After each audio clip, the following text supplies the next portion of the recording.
Hello guys, welcome to our channel. This is Teja. So right now మనం ప్రేమ్ సతీష్ గారు ఎక్కడైతే ఉంటున్నారో ఆ ప్లేస్కి ఈరోజు మనం రావడం జరిగింది. అండ్ యూట్యూబ్లో ఆయన ఎంత బాగా ట్రోల్ అవుతున్నారో మనందరికీ బాగా తెలుసు. కొన్ని ఛానల్స్ ఇంటర్వ్యూస్ అన్నీ కూడా చాలా బాగా పాపులర్ అవుతున్నాయి. అసలు ప్రేమ్ సతీష్ అనే వ్యక్తి ఎవరు? ఒక డైరెక్టరా, ఒక కెమెరామ్యానా, లేకపోతే ఒక సాఫ్ట్వేర్ ఉద్యోగ? ఇతను అన్ని విషయాల గురించి మాట్లాడుతున్నారు, ప్రభుత్వాన్ని గురించి మాట్లాడుతున్నారు. నేషనల్ లెవెల్లో, ఇంటర్నేషనల్ లెవెల్లో కూడా విషయాలన్నీ కూడా చాలా విషయాలు ఈయన దగ్గర ఉన్నాయి. అన్నీ కూడా అంటే ఒక జీవితాన్ని చూసేసాను, నాకు చాలా అనుభవం ఉంది అనే విధంగా ఈయన మాట్లాడుతున్నారు. సో మరి అలాంటి వ్యక్తి ఒక రోడ్డు మీదకి ఎందుకు వచ్చేసాడు అంటే అనకూడదు, కానీ ఒక బిచ్చగాళ్ళలాగా మారిపోయాడని చెప్పేసి కూడా కొన్ని యూట్యూబ్ ఛానల్స్లో కూడా వస్తున్నాయి. సో మరి అంత తెలివైన వ్యక్తి ఎందుకు రోడ్డు మీదకి వచ్చేసాడు? జీవితంలో ఏదైనా కోల్పోయాడా? అంటే ఏ విషయంలో కోల్పోయాడు? మోసపోయాడా, లేకపోతే అమ్మాయి విషయంలో ఫెయిల్ అయ్యాడా, ఫ్యామిలీ విషయంలో ఫెయిల్ అయ్యాడా, ఎక్కడ ఫెయిల్ అయ్యాడు? సో ఇవన్నీ కూడా ఈరోజు మనం తెలుసుకునే ప్రయత్నం చేద్దాం. అలాగే ప్రేమ్ సతీష్ ఉన్న ఏదైతే చిన్నది ఆయన కట్టుకుని ఉంటున్నారో అది మొత్తం కూడా మీకు చూపించే ప్రయత్నం చేస్తాను. Let's go. సో ఇది వచ్చేసి ప్రేమ్ సతీష్ గారు ఎక్కడైతే ఉంటున్నారో ఇదంతా కూడా ఆయన సెట్ చేసుకున్నది. సో ఆయన జీవితం పట్ల చాలా విరక్తి వచ్చేసిందని చెప్పొచ్చు. ఎందుకంటే ఆయన ఉండే విధానం చూస్తుంటే నాకేం అవసరం లేదు, చిన్న టెంట చాలు, నా దగ్గర భగవద్గీత ఉంటే దాన్ని డైలీ చదువుకుంటాను, నాకు నచ్చింది తాగుతాను, సిగరెట్లు తాగుతాను, నాకు నచ్చినట్టు బతుకుతాను, నన్ను ఇది చెయ్యొద్దు అని చెప్పేవాళ్ళు ఎవరూ లేరు, నాకు నచ్చినట్టు నేను బతుకుతున్నాను అని చెప్పేసి ఆయన చెప్తా ఉన్నారు. అండ్ లాస్ట్ టైం కూడా ఆయన ఇంటర్వ్యూ కూడా మనం తీసుకోవడం జరిగింది, అప్పుడు బాగా ట్రోల్ అయింది, మీ అందరికీ బాగా తెలుసు. సో ఇప్పుడైతే చూసారు కదా, ఇదైతే ఆయనకున్న చిన్న టెంట్. అట్లాగే ఇంకా ఆయన డ్రెస్సెస్ కూడా చూపిస్తాను. దాదాపు ఆయన ఇప్పటివరకు వాడిన బ్రాండ్స్ అన్నీ కూడా అమెరికన్ బ్రాండ్సే. ఇక్కడ ఇండియాలో ఉన్న షర్ట్స్, ఇండియాలో ఉన్న టీషర్ట్స్ ఏమి వాడర్ అంటే ఆయన మ్యాక్సిమం అదర్ కంట్రీస్ బ్రాండ్సే వాడతారని చెప్తున్నారు. సో అది కూడా చూపిస్తాను మీకు.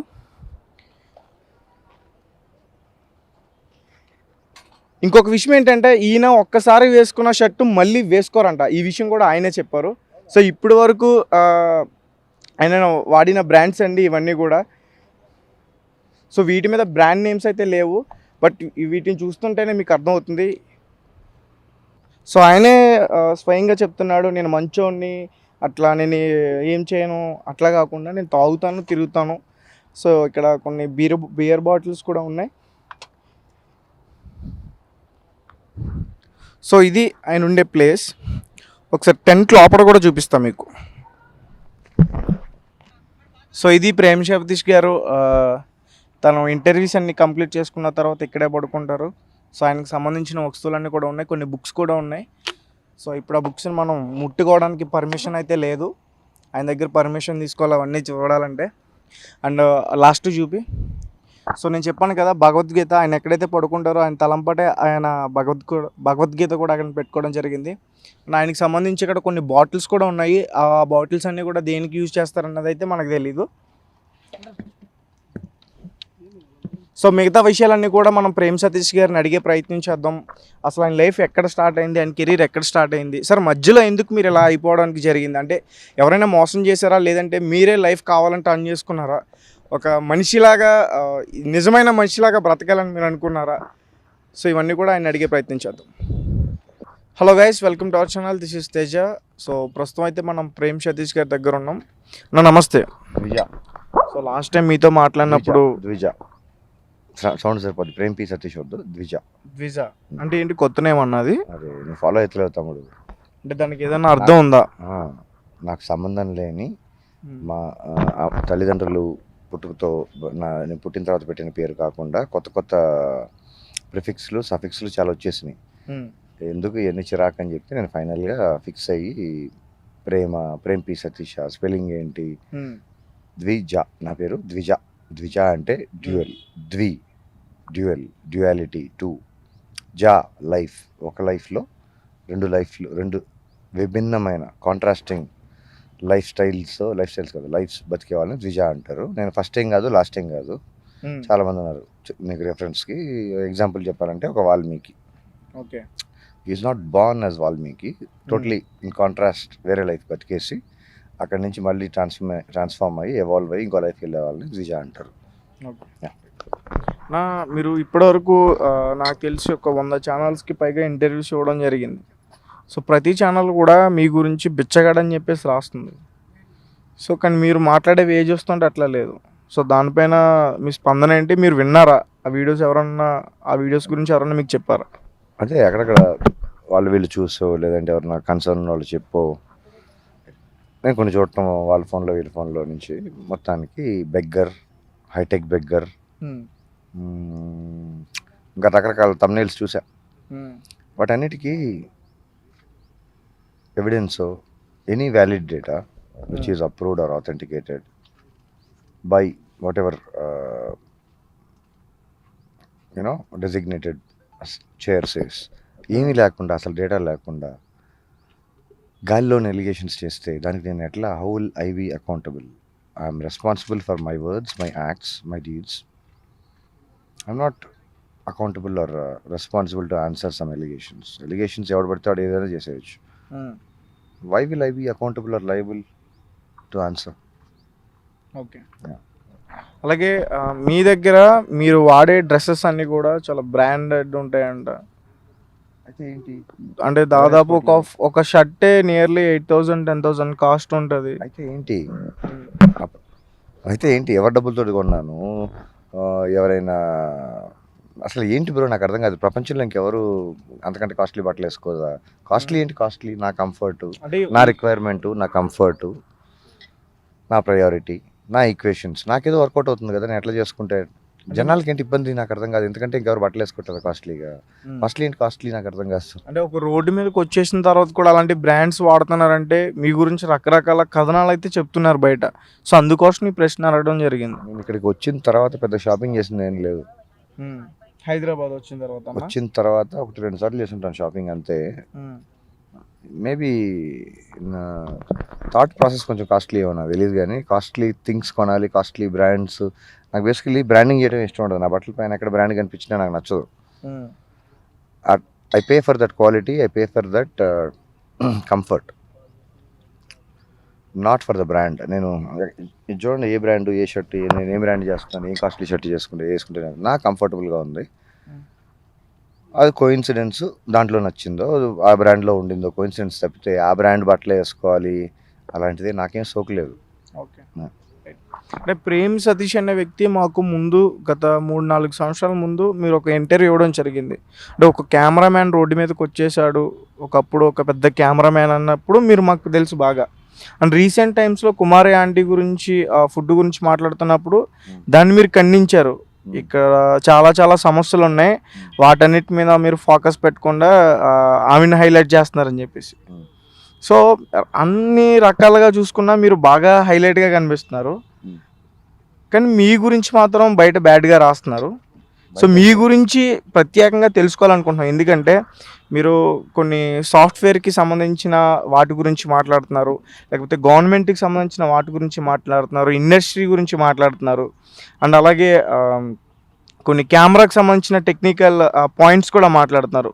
సో ఇంత నాలెడ్జ్, అండ్ మేము కూడా భగవద్గీత చదువుతున్నారని కూడా విన్నాం, అది కూడా చూసాం మేము. సో ఇంత నాలెడ్జ్ ఎట్లా, ఇవన్నీ కూడా ఒకే లైఫ్లో చేయడానికి మీకు ఎలా సాధ్యమైంది? నేను ఏం అచీవ్ చేశాను ఒకే లైఫ్లో సాధించడానికి? I'm exploring. ఇప్పుడు ఒక మనిషి ఒక పని చేయడం, మేబీ అది ఇండివిజువల్ పర్స్పెక్టివ్, మల్టిపుల్ రీజన్స్ ఉంటాయి దానికి.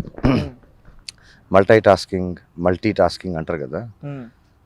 ఒక మనిషి ఒక యాక్టివిటీ చేయడానికి ఇబ్బందిగా ఉండొచ్చు అంటే అందరికి అలా ఉండకపోవచ్చు. కొంతమంది 2-3 పనులు, ఇప్పుడు ఒక బిజినెస్ మ్యాన్ ఉన్నాడు అనుకోండి, ఆయన కార్ డ్రైవింగ్ రాదా, ఆయన కార్ ఆయన డ్రైవింగ్ చేసుకుంటే ఆయన డ్రైవర్ అని చెప్పేసి సెపరేట్ క్రాఫ్ట్ అట్లా, ఓకే డ్రైవింగ్ కూడా వచ్చు, ఈయనకి స్విమ్మింగ్ కూడా వచ్చు, ఈయనకి అట్లా రకరకాలు ఉంటాయి కదా హాబీస్, లైఫ్ స్టైల్స్, రకరకాల క్రాఫ్ట్లో ప్రవేశం ఉంటుంది కదా. సెపరేట్ ఎలా చేస్తాం? ఎవరి అవసరాలు, ఎవరి పరిస్థితులు, ఎవరి బేసికలీ అవసరాలు. Necessity is the mother of all invention. అవసరం అయితేనే ఏదైనా నేర్చుకుంటారు, భాష కానీ స్కిల్ కానీ ఏదైనా. Maybe I was exploring different crafts, maybe I was exploring life, maybe I was exploring opportunities. ఆ ప్రాసెస్లో నేర్చుకోవడం జరిగింది, కానీ అది నేర్చుకోవటానికి నాకు క్యూరియాసిటీ ఏం లేదు. అక్కడ అవసరంలో నుంచి నేర్చుకోవాల్సిన పరిస్థితి, అంతే జస్టిఫికేషన్ దాన్ని. ఓకే. అంటే ఇక్కడ కొంతమంది సాఫ్ట్వేర్ ఉద్యోగులు కొన్ని కొన్ని వాళ్ళకు టెక్నికల్ ప్రాబ్లమ్స్ గురించి మీ దగ్గరకు వచ్చి డిస్కస్ చేస్తారంట. అది నిజమా అబద్ధమా మీరే చెప్పండి డైరెక్ట్గా. అంత లేదు. నాతో ఎందుకు డిస్కస్ చేస్తారు, నాకంటే ఇంకెవరు లేరా, వాళ్ళకి పని చేయడం చేత కదా. ఏదో అప్పుడప్పుడు ఒకనే ఓరే ఎక్స్చేంజ్ ఓవర్ కాన్వర్జేషన్ తప్పితే వాళ్ళు ఏదో ఇష్యూ చెప్పి నేనేదో సాల్వ్ చేసి నేనేదో అంత లేదు. Okay, right. అన్న, ఇందాక నేను మీతో సరదా కూర్చొని మాట్లాడుతున్నప్పుడు గూగుల్ నుంచి నువ్వు కూర్చునే సంపాదించవచ్చు తమ్ముడు, నువ్వు టైం వేస్ట్ చేస్తున్నావు, నువ్వు ఇంకా యూట్యూబ్ మీద ఉన్నావు, నువ్వు గూగుల్ని సరిగ్గా హ్యాండిల్ చేస్తే నువ్వు కూర్చొని సంపాదించవచ్చు అన్నారు. సో ఆ ప్రాసెస్ ఏంటి అంటే నా ఒక్కడి గురించి కాదు, రిమైనింగ్ మా సబ్స్క్రైబర్స్ కూడా ఉన్నారు కాబట్టి ఒకసారి దాన్ని క్లారిటీగా చెప్పండి. ఒకళ్ళు యూట్యూబ్ ఛానల్ పెట్టారు, ఏదో కంటెంట్ చేశారు, మెల్లగా ఎట్లాగో రకరకాల రీజన్స్ వల్ల అది వైరల్ అయ్యింది. ఇంక మిగతా వాళ్ళందరూ ఇంకా అదే పట్టుకొని ముందుకి వెనక్కి పైకి కిందకి, అంతేనా? కంటెంట్ క్రియేట్ చేయాలి కదా, ఒరిజినల్. అసలు ఏం క్రియేట్ చేస్తారో నాకు అర్థం కావట్లేదు. ఆల్రెడీ ఉన్న రిసోర్సెస్ ఉన్న ఆప్షన్స్ని వదిలేసి ఏదో ఒకటి దొరికింది కదా అని చెప్పి క్లారిటీ లేకుండా అసలు ఏం చేస్తున్నారో తెలియదు, వాళ్ళకి ఎందుకు చేస్తున్నారో తెలియదు, దానివల్ల సమాజానికి కానీ అసలు కనీసం వాళ్ళకైనా వాళ్ళకి ఉపయోగపడుతుందా అంటే నాకైతే తెలియదు. అందరి YouTube videos upload, short films, అదొకటే కాదు. Google is a bigger company. నేను అట్లాగని చెప్పి నేను బ్రాండ్ అంబాసిడర్ని కాదు, స్పోక్స్ పర్సన్ కాదు గూగుల్ నుంచి మాట్లాడటానికి, రిప్రజెంట్ చేయడానికి. నాకున్న నా ఎక్స్పీరియన్స్లో there are many ways to you know, depends అండి, ఎవరి ప్రయారిటీ వాళ్ళకు ఉంటుంది. టెక్నాలజీని ఎలా వాడతారు అన్నది ఇండివిజువల్ చాయిస్, వాళ్ళకున్న అవగాహన, వాళ్ళ పరిస్థితుల అవసరాలు కూడా వస్తాయి మళ్ళీ దాంట్లో. అలాగే గూగుల్లో చాలా ప్రోడక్ట్స్ ఉన్నాయి. For example Google maps contributions ఒకసారి ఎక్స్ప్లోర్ చేయండి. Google will take care of people who supports or Google will not leave anybody who contributes Google, నాకు తెలిసినంతవరకు. There are many apps, many resources, just explore. కూర్చొని సంపాదించవచ్చు. ఎంతవరకు సంపాదించవచ్చు అన్న? Depends ఎంత కాంట్రిబ్యూషను, అది ఏ app. For example Google maps కాంట్రిబ్యూషన్లో అంటే వాళ్ళు పాయింట్స్ తోటి క్యాలిక్యులేట్ చేసి 7 లెవెల్స్ 9 లెవెల్స్ ఉంటాయి. డిపెండ్స్. ఆ ప్రాసెస్లో ఐ థింక్ ఆ జర్నీ స్టార్ట్ అయితే మెల్లిమెల్లిగా కొత్త విషయాలు తెలుస్తాయి, ఎక్స్పోజర్ పెరుగుతుంది. అంటే మీరు ఏమంటున్నారంటే ఇప్పుడున్న టెక్నాలజీ ప్రకారం నువ్వు ఇంట్లోనే కూర్చొని సంపాదించవచ్చు, నువ్వు నీ తెలివితేటలను యూజ్ చేస్తే, అవునా? ఇది ఒకటే కాదు, చాలా ఉన్నాయి ఆప్షన్స్. మీకు ఏది వర్కౌట్ అవుతుందో మీరు చూస్ చేసుకోండి. కొంచెం స్కిల్ సెట్ కొంచెం అప్గ్రేడ్ చేసుకొని టూల్స్ కొంచెం షార్ప్గా చేసుకుంటే, అంటే డిపెండ్స్ మీరు ఏ ఫీల్డ్ చూస్ చేసుకుంటున్నారు.